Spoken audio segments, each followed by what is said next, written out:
Is it a parent's fault when a toddler gets hurt? Is it a parent's fault when a toddler gets sick? What about, is it a parent's fault when their child misbehaves? And lastly, is it a parent's fault if a toddler is not reaching their milestones on time? Have you noticed that we as parents, and especially we as moms, have this superpower of being able to blame ourselves for anything and everything that happens to or anything dealing with our toddler?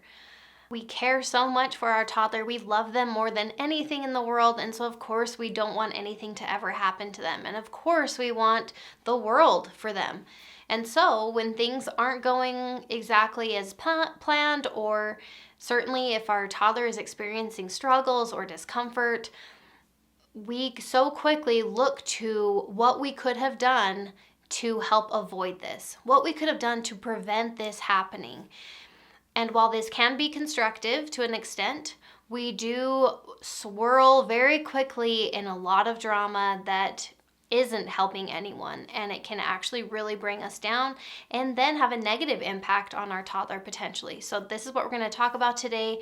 We are going to address how we can make sure to keep this in check, make sure we're being our best without letting it drag us down. So the first thing that we want to do, and what I can help you with in coaching, is separating fact from story. There are facts happening constantly. There are facts all around us. These are our circumstances, and a lot of them we can't even change.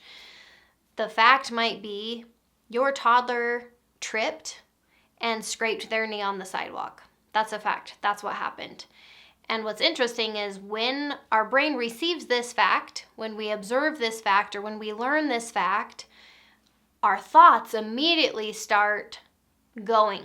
And it can look like anything. We can think anything that we want to think, and a lot of it is completely subconscious. And a lot of times those thoughts go to, oh, I can't believe I let this happen. Oh my gosh, is he going to be okay? Oh, he probably hates me for this. Oh, he's probably not going to be able to play in his soccer game tomorrow, or whatever the thing is. Our thoughts go pretty crazy. And once we can recognize there are facts and there are stories, facts we have no control over. It just is what it is. Anyone would agree to that. We can kind of check to make sure they're facts by saying, could we prove this in the court of law? Can this be proven? If yes, then it's a fact.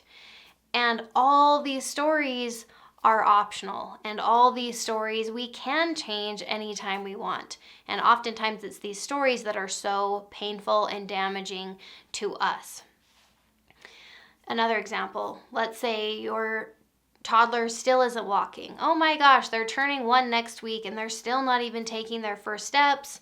I'm such a terrible mom. I can't believe I just clearly haven't been doing what I need to do to get him to this certain milestone. And on go the thoughts, right? Fact is, my toddler isn't walking yet. Story, all those other things. The really cool thing is to recognize it's an option to just see the fact for what it is and not have any drama around it, not even have any thoughts around it. We can separate ourselves from that fact to just know my toddler isn't walking yet. Period. Like, there's nothing to even think or feel about that. However, if that's not reality for you, if that's just that feels very problematic and these thoughts are not going away, we can't calm ourselves down, it is our fault, I can't believe I let this happen, then we're going to put those thoughts to good use and just make sure, okay, let me check in with myself. Have I done everything I need to do? A great resource would be your pediatrician. Should I be worried about this? What should I be doing for this? What can I do to help encourage him to start walking? Any resources that are helpful, constructive, legitimate resources, tap into those, and that way it's very constructive and very helpful because we want to be the best parent we can be. There's a lot of things that we don't know. There's so many things we don't have experience with. We're not perfect. And so there's always room for growth. There's always There's always room for learning. And so we want to do that and then let go of all the other really negative, destructive side of those things. Let's go to another example. What about your child getting sick? I should have had her washing her hands more often. Oh, I can't believe I let her go to preschool and so-and-so's kid was so sick, and so she probably caught it from them. While those things might even be true, right? A lot of times we did do something and there was a consequence. We don't have a crystal ball. We're just doing our best. We're living life. So what if those negative thoughts are true? Oh, I shouldn't have let her go to that play date. She told me that her kid was sick, and I said, oh, it's fine. I shouldn't have done that. I messed up. Any of that could be true, and that's okay. The question is, what is the upside to thinking that way? Is there an upside? There might be. Well, yeah, because next time I'm not going to let her go. Okay, great. So lesson learned. Take that as a great learning opportunity and then move on. So let those thoughts serve you however they can. Serve you in a good way.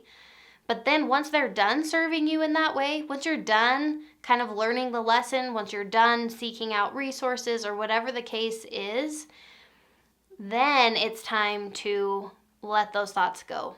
It's a choice to continue thinking that, because we can beat ourselves up over and over and over again, and it can get us really, really down, and we want to avoid that. So anytime you find yourself in the situation where something has gone wrong, something isn't how you hoped it would be, number one, check the facts. Make sure that you are really focused on what actually happened or what is actually happening. No, they are not going to die. No, they are not, permanently scarred from this experience. All those are just thoughts, because not everyone would agree with that. Some parents, their kid trips and falls. The parent is totally great. Like, oh, hop up, you're just fine. Keep going. Other parents swoop in and they're an ambulance acting like it's a huge emergency, right? So everybody feels differently, which shows you it's not a fact. The fact is they tripped, skinned their left knee, let's say. And so, number one, check the fact. And then number two, let those thoughts come and see how they can serve you. See what the upside is to thinking them.